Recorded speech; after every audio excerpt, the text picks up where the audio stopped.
আজ তোমায় নিয়ে শুরু হলো নতুন জীবন, সবই লাগে যেন দুটি চোখে স্বপ্ন এখন।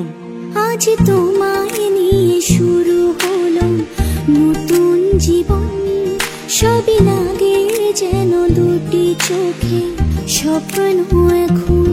তোমার নমস্কার বন্ধুরা, welcome back to my channel Jyotisagar again. তো তোমরা সবাই কেমন আছো? আশা করছি ভালো আছো, আর আমরাও কিন্তু মোটামুটি ভালো আছি। তো বড়দের প্রণাম জানিয়ে এবং ছোটদের আমার অনেকটা ভালোবাসা জানিয়ে আজকে একটা সুন্দর ব্লগ স্টার্ট করলাম। তো সকাল থেকে কিন্তু ব্লগটা স্টার্ট করলাম, এই যে ঘুম থেকে উঠেছি, উঠেই দেখো বিছানাপত্র গোছাতে লেগে পড়েছি। মানে একাই থাকি না, প্রচণ্ড ঠান্ডা লাগে, ওই জন্য দুইটা কম্বল দেখো, এই যেটা আমি গোছাচ্ছি এটাই কত ভারী, তার ভিতরে আবার আরেকটা ছোট কম্বল নিয়েছি, না হলে ঠান্ডা লাগে, একা একা না ঠান্ডা লাগে। তো যাই হোক, এগুলো গোছাতে থাকি। আর তোমাদের সঙ্গে আজকে অনেক কিছু শেয়ার করার আছে। আমার আজকে রুম ট্যুর দিব। তোমরা আমাকে অনেক রকম সাজেশন দিয়েছো যে ঘরের জিনিসপত্রগুলো কোন সাইডে নিব, কি করব না করব, তো সবটাই কিন্তু করেছি। তো ভিডিওটা দেখতে থাকবে আর কি, তাহলেই বুঝতে পারবে। আর অনেকে জিজ্ঞাসা করেছো, দিদিভাই আমি যে বিবাহবার্ষিকীটা করলাম এত জাঁকজমক মানে ভাবে, তো কীরকম খরচ পড়েছে, কি সমাচার, তো সবটাই বলবো কিন্তু। হ্যাঁ, ভিডিওটা দেখতে থাকো। তো দেখো, বিছানাপত্র গুছিয়ে বারান্দা কিন্তু ঘর মানে ঝাড় দিয়ে আমি সোজা চলে এসেছি এখানে দেখো কলগেট নিতে। আর এই জায়গায় আমাদের কলগেট থাকে, তোমাদের আজকে আমি দেখাই দিচ্ছি কোথায় কি আছে। আমি এরকম ভিডিও মানে এভাবে কিন্তু সকাল থেকে কোনোদিনও স্টার্ট করি না, ব্রাশ করা তো কোনোদিনও দেখাই না। তো দেখো আমি ব্রাশ নিয়ে চলে এলাম আমাদের বাইরে, মানে বাড়ির বাইরে প্রচণ্ড ফুল হয়েছে, খুব সুন্দর সুন্দর, অনেক দিন থেকে ফুল ফুটছে, কিন্তু তোমাদের সঙ্গে একদিনও ব্লগে শেয়ার করা হচ্ছে না। এই যে দেখো, মানে অনেক ফুল হয়েছে, সাদা মানে সাদা তো না, মানে কী কালার, হলুদ কালার, তারপরে হচ্ছে অরেঞ্জ কালার, আরও আমাদের বাড়িতে অনেক অনেক রকম ফুল আছে। শুধু যে গাঁদা ফুল সেটা না, সারা বছরই আমাদের বাড়িতে অনেক অনেক ফুল থাকে। তো এই যে ফুল দেখছিলাম। আর এই দিকে দেখো, আমাদের তো মানে গ্রামের বাড়ি জানোই, ধানের কাজ আর কি। মা কিন্তু দেখো সকাল সকাল ওই কিছু ধান ছিল মানে মাটিতে পড়া, তো সেই ধানগুলো মানে ভালো করে আর কি ঝাড়ে আর কি রাখবে ঘরে। আর বাবার আমি দেখো এই যে ব্রাশ করছি। আমাদের তো বাড়িতে 4জন লোক জানো, আমার ঠাকুমা শাশুড়ি আর হচ্ছে শ্বশুরমশাই, আমি আর তোমাদের দাদাভাই এলে আর একজন হয়, 5জন লোক বাড়িতে আর কি। তো এখন আপাতত আমরা 4জন আছি, মানে আমরা 4জনের খাওয়া দাওয়া আর কি, সব কিছু 4জনই। তো দেখো তারপরে চলে এসেছি কিছু জামা কাপড় ধুতে। তো আমি প্রায় মানে একটা জিনিস পরলে না, সেটা না ধুলে আমার ভালো লাগে না আর কি, এরকম একটা ব্যাপার। তো চলো আগে তোমাদের বলে নিই, তোমরা অনেকে জিজ্ঞাসা করেছিলে তখন আর কি বিবাহ বার্ষিকীর সময়, তো তখন তো বলা সম্ভব হয়নি, কারণ একটার পর একটা অনুষ্ঠান, বলতেই পারিনি। তো দেখো আমাদের কিন্তু প্রায় 200 জনের মতন, মানে 200 জনের মতন আর কি, 200 জন হয়নি, একটু কম হয়েছে।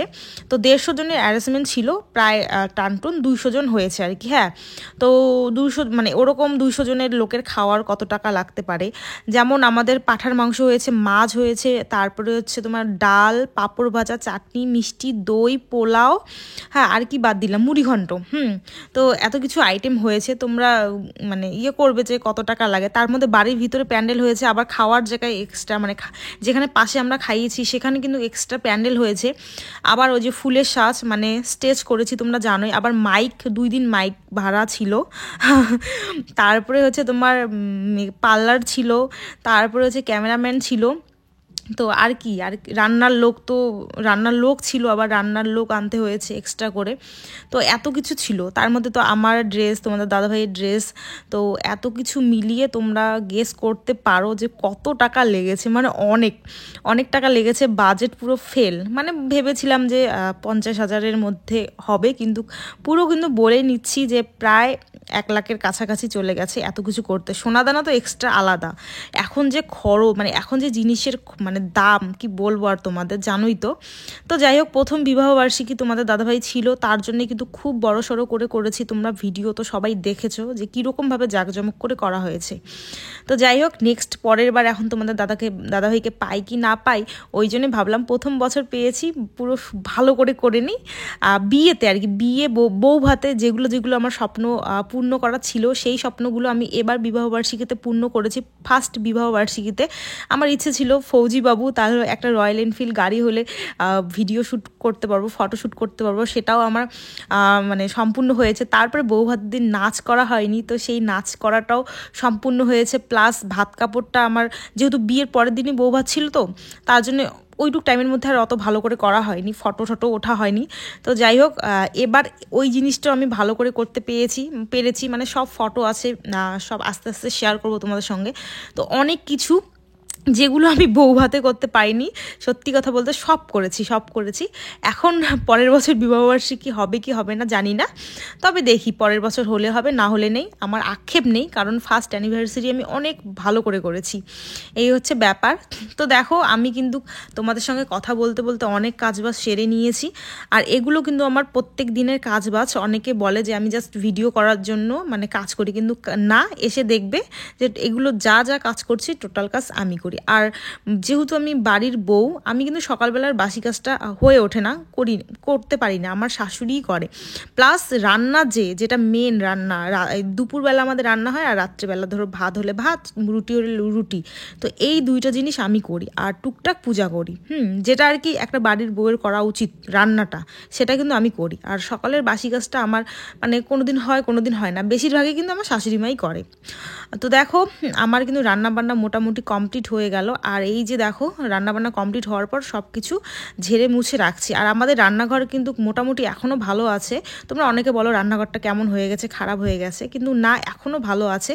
তো রান্নাঘর এখনই হাত দেবো না, কিছুদিন যাবে, যখন মানে আদা অচল হবে যে এই রান্নাঘরে রান্না করা যাবে না, তখনই আমরা রান্নাঘরটা হাত দেব। কারণ বিয়ে গেল, এত কিছু গেল, মানে 1-2 বছর আমরা একটু মানে গ্যাপ দিতে চাই, তারপরে একদম টাকা জমিয়ে পুরো সুন্দর করে রান্নাঘর, তারপরে পায়খানা বাথরুম আবার এক্সট্রা করে ভালো করে দেওয়ার ইচ্ছে আছে। তো তোমাদের বলে নেই, কারণ অনেকে বলো দিদিভাই তোমার সব ঠিক আছে, রান্নাঘরটা মানে একটু কেমন হয়ে গেছে। তো মোটামুটি ভালো চলে আর কি। তো এখন তোমরা দেখো আমার রুম ট্যুর, এখন তোমাদের সঙ্গে কিন্তু আমি শেয়ার করব। হ্যালো বন্ধুরা, তো যাই হোক, খাওয়া দাওয়া করার পর আমি একটু রেস্ট নিয়েছি, আর এখন দেখো সন্ধে হতেই আর কি। আর তোমরা আমাকে অনেক কোশ্চেন করেছো, অনেক জিজ্ঞাসা করেছো। তো এতদিন তো আমি ব্যস্ত ছিলাম, এখন আমি পরপর সবকিছু তোমাদের অ্যান্সার দিব। ব্লগগুলো জাস্ট তোমরা দেখতে থাকো প্রত্যেকটা দিন। তো আজকে যেটা, আমি যখন আলমারিটা এনেছি, আমার ড্রেসিং টেবিল না শোকেসটা, তো বলেছো দিদিভাই এখানে রাখো তাহলে জিনিসটা ভালো হবে, দিদিভাই ওখানে রাখো তাহলে জিনিসটা ভালো হবে, এইভাবে তোমরা অনেকেই বলেছো। তো ফাইনালি আমি যেহেতু বিয়ে থেকে আসার পরে 5 দিনের মতন ব্লগ শ্যুট করিনি, তার মধ্যে আমার রেস্ট নেওয়া, মানে এতদিনের আর কি এই দৌড়ঝাঁপ, রেস্ট নেওয়া, তারপরে ঘরটার গোছানো, জামা কাপড় শুকানো, তোমাদের দাদা ভাইয়ের জামা কাপড় শুকিয়ে ভিতরে তোলা, তো অনেক কিছু কাজ করেছি। তো আজকে তোমাদের সঙ্গে শেয়ার করব যে আমার ঘরটাকে আমি নতুনভাবে কিভাবে সাজিয়েছি। মানে ধরো রুম ট্যুর ধরতে পারো তোমরা। আর অনেকে অনেক বলেছো দিদিভাই এই পাশে নাও, দিদিভাই ওই পাশে নাও। তো চলো দেখে নাও যে এখন আমি আমার ঘরটাকে কিভাবে আর কি রেডি করেছি। দাঁড়াও, পিছন ক্যামেরা দিয়ে কিন্তু তোমাদের সঙ্গে শেয়ার করছি। হ্যাঁ বন্ধুরা, এই দেখো, তো এই তো বিছানা আমার, এটা আমার একটা টেবিল, এখানে অনেক কিছু আছে যেগুলো জিনিস তোমরা দেখতে পারবে না, এই যে দেখো। তো এই যে আমার বিছানা, আর হচ্ছে এই যে তোমরা আমাকে এক সাইডে এই গোদরেজটা আর শোকেসটা রাখতে বলেছো, আর এই সাইডে আছে আমার, এই দেখো কোথায় উঠছি, তো এই দেখো এই সাইডটাতে আছে আমার, দাঁড়াও দরজাটা বন্ধ করে দিই, তাহলে আরেকটা জিনিস আছে তোমরা দেখতে পারবে, ভালো করে দেখতে পারবে। তো দরজা বন্ধ হয়ে গেল। তো এই দেখো, তো এখানে আমার টুকিটাকি জিনিস আছে আর কি, এটা ওই পিছন দিকে থাকে তো বোঝা যায় না। তারপরে এইদিকে হচ্ছে আমার একটা টেবিল, এটাতে আমার কিছু নিচে প্রমোশনের জিনিস আছে, উপরে দেখো জলের বোতল, তারপরে ওগুলোতে আমার ওই ড্রাই ফ্রুট ভেজানো থাকে, এটা ওটা যাই হোক জলেরই থাকে কিছু আর কি জিনিস। তারপরে এখানে দেখো আমার আলনাটা আছে, যেটা আমার শাড়ি, এই নাইটি, মানে কুর্তি, এগুলো সব আমার দরকার। তারপরে দেখো এখানে আছে সেই আলমারি শোকেসটা। তারপরে দেখো এখানে ড্রেসিং টেবিলটা রেখেছি। তারপরে দেখো এখানে হচ্ছে গোদরেজটা, আর এখানে হচ্ছে বিছানাটা, আর এখানে একটা জানলা আছে, তার জন্য এই জায়গাটা ফাঁকা রেখেছি। আর দেখো তোমরা অনেকে বলেছো যে আমি নাকি গোছাতে পারি না, তো দেখো এখানে এখানে এখানে এখানে এটা ওই ঘরের দরজা, তো এখানে দরজা, এখানে একটা জিনিস, এখানে বিছানা। হ্যাঁ, তাহলে তোমরাই বলো যে আমি আর জিনিস যদি কিনি কোথায় রাখবো, মাথায় রাখবো? তো দেখো তোমরা এরকমই সাজেশন দিচ্ছ সবাই যে এইভাবে রাখতে। হ্যাঁ, তো ওইভাবেই আমি রেখেছি। আমার কিন্তু আর কোনো জায়গা ফাঁকা নেই ঘরটাতে, চারপাশে একদম ভর্তি। আর এই যে দেখো প্লে বাটন দুইটা উপরে আছে, আর এই যে এই ছবিটা এখানে আছে। আর এই যে দেখো একটা ক্যামেরা বলে মিরর, আয়না, এই যে আরেকটা দেখো, টিং টিং টিং। সো তোমাদের আমি কথায় রেখেছি, তোমরা আমাকে যেভাবে বলেছো ঘরটা সাজাতে, আমি কিন্তু সেইভাবে সাজিয়েছি। এখন তোমরা বলবে যে আমার ঘরটা কেমন লাগছে দেখতে, তোমরা কিন্তু অবশ্যই বলবে। হ্যাঁ, আর সত্যি কথা বলতে আর যদি কিছু জিনিস কিনি, আমার এই ঘরের মধ্যে আর জায়গা নেই। আমার একটা সোফা, ঘরের মধ্যে সোফা রাখার খুব ইচ্ছে ছিল, মানুষ আসে আর কি, তো জায়গায় নেই, বিছানায় বসে। আরো ধরো বেশি যদি মানুষ হতো, যদি আর একটু বড় থাকতো ঘরটা, তাহলে সোফাটা রাখতে পারতাম, ঘরের মধ্যে বসতো আর কি। তো সোফা যদি এখন কিনি, পাশের ঘরটাতে রাখতে হবে, যেহেতু পাশের ঘরটাতেও বিছানা আছে আর আমাদের ফ্রিজটা আছে আর কি। তো কেমন লাগলো আরেকবার তোমরা অবশ্যই কমেন্ট করে জানাবে আমার ঘরটা। তো চলো আবার তোমাদের সঙ্গে পরে কথা হচ্ছে।